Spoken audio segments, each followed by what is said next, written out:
The slap cracked across Lennox Avenue like a gunshot. It was September 14th, 1931.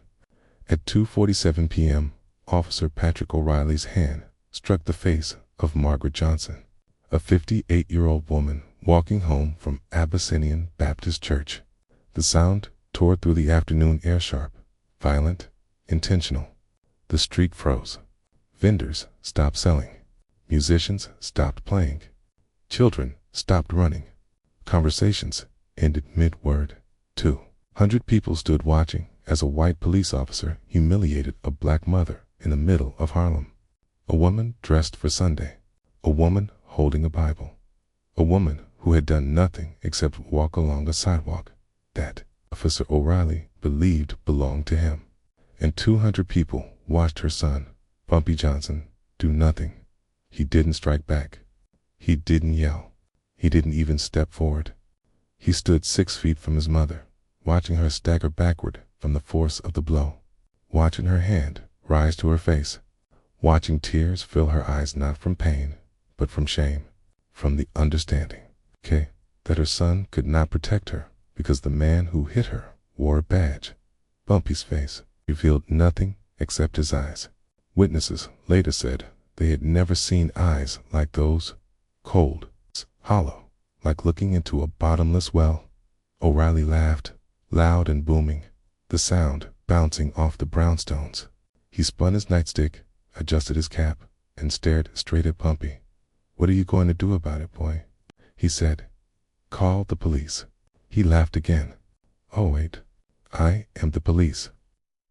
Then he walked away, slowly, casually, like a man who owned the world.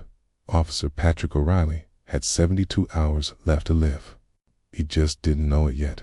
To understand what came next, you have to understand who Patrick O'Reilly was in Harlem in 1931. O'Reilly wasn't just another cop. He was the muscle of the 28th Precinct enforcer, the one they sent when they wanted someone hurt, not arrested. He had been on the force for 11 years, long enough to build a reputation that made grown men cross the street. When they saw him coming, O'Reilly collected taxes from black-owned businesses' protection money. Pay up, or your shop would mysteriously burn down. He shook down numbers runners, taking half their earnings and arresting them anyway if they complained. He had beaten at least a dozen men so badly they landed in Harlem Hospital, and not one of those beatings led to discipline. Why? Because O'Reilly had protection. The captain of the 28th Precinct was his wife's cousin. The local alderman played poker with him every Thursday. And the Irish mob, the real power inside New York's police department in 1930, one-shielded him because O'Reilly was useful. He kept Harlem afraid. He kept black criminals in line. T was the boot pressing down, and O'Reilly knew it. He moved through Harlem like a king, nightstick swinging, badge shining, certain that no one could touch him, not the community, not the law, no one. That Tuesday afternoon, O'Reilly was in a particularly bad mood. He had lost money betting on a boxing match the night before. His captain had reprimanded him for showing up drunk to roll call. And now there was this elderly black woman walking too slowly, blocking his path as he made his rounds. "Move," O'Reilly barked. Margaret Johnson was 58 years old. She had been born in Charleston, South Carolina in 1873, 8 years after the Civil War ended. She had lived through things that would have broken most people. She had survived Jim Crow. She had survived poverty. She had raised her son, Bumpy, against impossible odds. And like all black people in America, she had learned to lower her eyes around white authority. So when Officer O'Reilly told her to move, she said, "Yes, sir," and tried to step aside, but she wasn't fast enough for O'Reilly's rage. That's when his hand came up. That's when the slap rang out across Lennox Avenue. That's when everything changed. Bumpy Johnson was 24 years old in September 1931. He had already served 2 prison sentences, one for robbery, one for assault. He had already built a reputation as someone you didn't cross. He ran policy banks. He shielded local businesses from white gangsters trying to push in. He was becoming a significant figure in Harlem's underworld. But standing on Lennox Avenue, watching a police officer strike his mother, Bumpy Johnson wasn't a gangster. He was only a son, helpless, frozen, trapped by the same impossible equation that trapped every black person in America. Fight its back against a white cop and die. O'Reilly had a gun. O'Reilly had a badge. O'Reilly had the entire New York Police Department behind him. If Bumpy swung even once, O'Reilly would shoot him dead in the street and label it justified self-defense, resisting arrest. The newspapers wouldn't even question it. So Bumpy stood there, his fists clenched so tightly, his knuckles turned white, jaw locked, breath shallow. He stood while his mother touched her face. He stood while O'Reilly laughed. He stood while 200 people watched him fail to protect the woman who had protected him his entire life. The silence was complete. Then O'Reilly spoke. "That's what I thought. You coloreds are all the same. Tough when you're stealing from each other, but put a real man in front of you." He tapped his badge. "And you remember your place." He spat on the sidewalk near Margaret's feet. "Tell your boy to stay out of trouble, Mammy. Next time it won't be just a slap." Then he walked away, whistling. Bumpy Johnson didn't move for a full minute after O'Reilly left. The crowd remained silent. No one knew what to say. You didn't comfort a man after something like that. The humiliation was too deep. Finally, Bumpy stepped toward his mother and gently took her arm. "Let's go home, Mama." Margaret Johnson looked up at her son, saw the look on his face, and understood. She knew what was coming. She had seen that look before when Bumpy was 14 and a white shopkeeper cheated him. When he was 19 and a prison guard beat him for no reason. When he was 22 and a rival gangster disrespected him. That look meant someone was going to pay.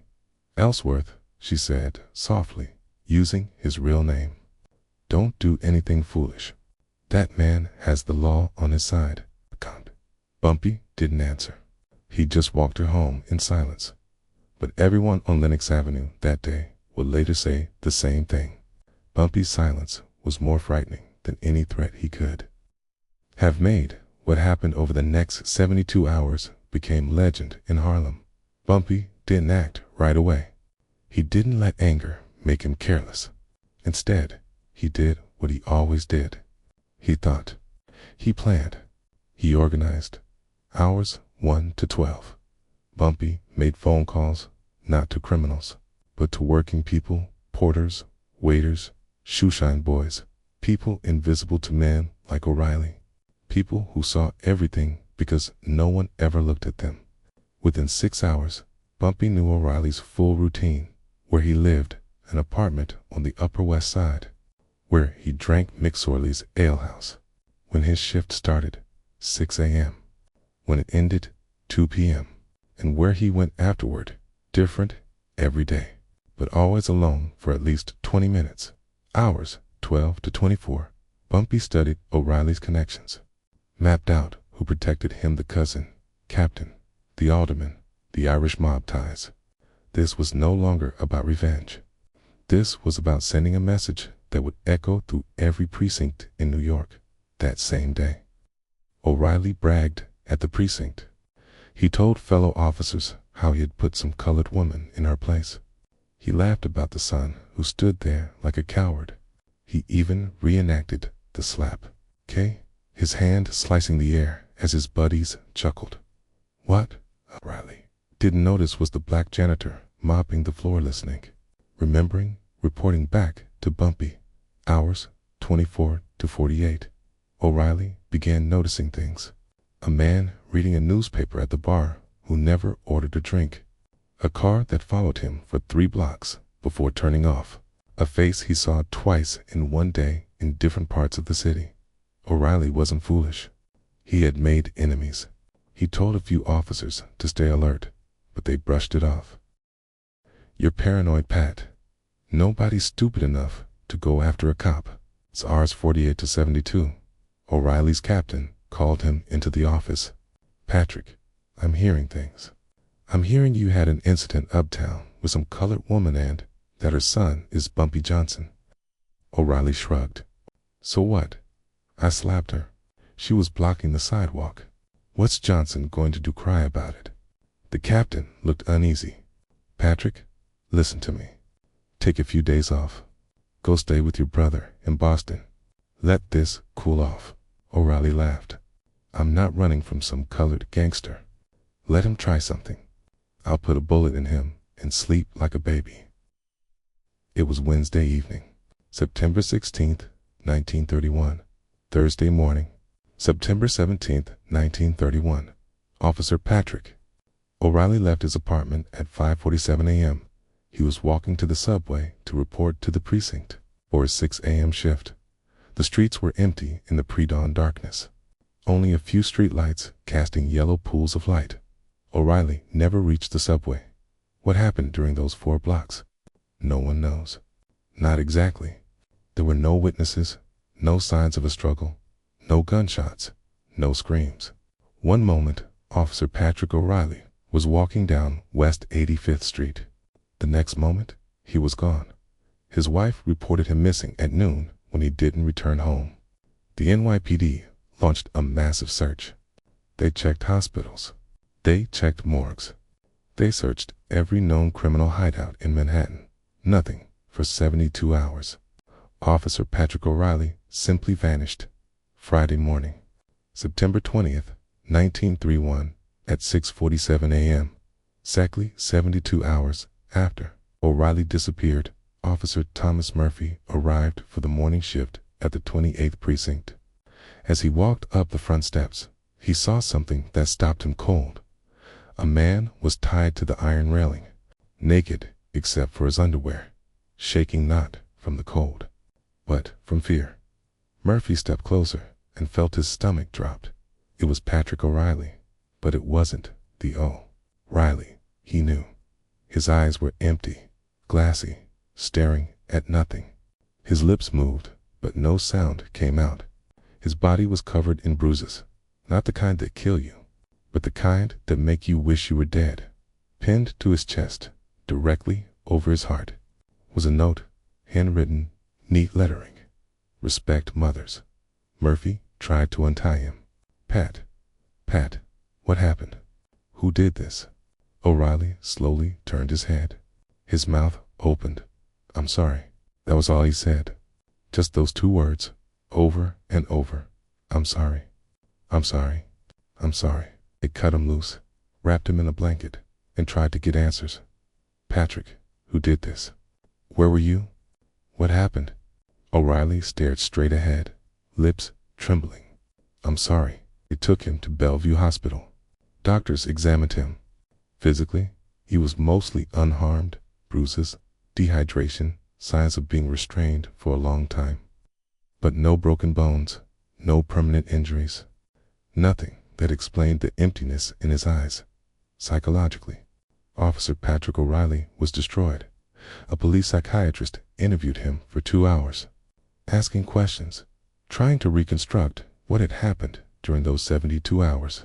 O'Reilly answered every question the same way. I'm sorry. What's your name? I'm sorry. Where were you? I'm sorry. Who did this to you? I'm sorry. The questions didn't matter. The wording didn't matter. His mind was shattered. Whatever happened during those 72 hours erased everything except those 2 words. The psychiatrist's report read, patient exhibits severe psychological trauma consistent with prolonged exposure to extreme stress. Patient is non-responsive to all questioning. Recommend immediate psychiatric commitment and removal from active duty. Translation: Officer O'Reilly had lost his mind. The NYPD went into chaos. They raided Harlem establishments. They questioned every known criminal. They offered immunity, money, anything, for information about what happened to Riley. Nothing. No one talked. No one knew anything. And the few who might have known looked investigators in the eye and said, I don't know what you're talking about. Forensics examined O'Reilly's body. Nothing useful. The bruises suggested restraints rope, possibly chains, but the exact type couldn't be identified. No fingerprints, no fibers, no DNA. It was 1931. The tools didn't exist. They analyzed the note. Ordinary paper, ordinary pencil. The handwriting didn't match anything on file. No way to trace it. They interviewed the 200 witnesses from Lennox Avenue, the people who saw O'Reilly slap Margaret Johnson. Every single one said the same thing. I don't remember seeing anything unusual. The NYPD knew who was responsible. Everyone did. Bumpy Johnson. But they couldn't prove it. Bumpy had an alibi for all 72 hours. He had been visiting his sick aunt in New Jersey with a dozen witnesses to confirm it. His known associates were all accounted for, all with alibis, all clean. The investigation dragged on for 6 months, then a year. Then it was quietly closed. Officially, unsolved assault and kidnapping. Unofficially, never talk about this again. Officer Patrick O'Reilly never returned to duty. He was medically retired from the NYPD in December 1931. Given a pension, given psychiatric care. Nothing helped. He spent the rest of his life in and out of mental institutions. His wife left him. His friends abandoned him. He became a ghost, technically alive, but not truly living, for the next 37 years until his death in 1968. Patrick O'Reilly spoke only 2 words. I'm sorry. He said them to nurses, to doctors, to visitors, to the walls, to himself. I'm sorry. I'm sorry. I'm sorry. The other officers at the 28th Precinct understood the message clearly. What Bumpy Johnson did to O'Reilly was worse than killing him. Death would have been mercy. Instead, Bumpy did something so horrific, so psychologically devastating, that O'Reilly's mind could not survive it. And the most striking part there was no evidence. No body, no crime scene. Just a broken man tied to a railing with a note that read, "Respect mothers." The precinct changed after that. Officers still collected their taxes, still shut down businesses, but they stopped slapping people. They stopped the casual brutality. O'Reilly's empty desk became a daily reminder. You can survive a bullet. You can't survive what Bumpy Johnson does to your mind. In Harlem, this story isn't told to frighten children. It's told to teach respect. It's told to remind people that some lines can't be crossed, that mothers are sacred, that badges don't make you untouchable. And it's told to remember Bumpy Johnson, the man who proved that real power isn't about violence. It's about precision. It's about delivering a message so clear, so devastating, that it echoes across generations. Officer O'Reilly believed he could strike a black woman in broad daylight and walk away laughing. He was wrong. 72 hours later, he was found naked and broken, apologizing to ghosts for the rest of his life. And Bumpy Johnson returned to protecting Harlem, back to running his operations, back to being king. Because that's what kings do. They protect their people. They punish disrespect. And they make sure the lesson is never forgotten. Respect Mother Zora. Learn to say, I'm sorry for the rest of your life. If this story hit differently, you know what to do. Hit subscribe. We're telling the Bumpy Johnson stories. The history books won't touch the brilliance, the strategy, the code. Leave a comment. What do you think happened during those 72 hours?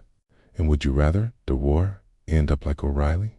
Hit the bell, because next week we're bringing you the story of how Bumpy Johnson walked into Lucky Luciano's office unarmed and walked out as an equal. You won't want to miss it. Remember, Harlem didn't need superheroes. They had Bumpy Johnson. And Bumpy Johnson's revenge wasn't murder. It was mercy. The kind of mercy that's worse than death.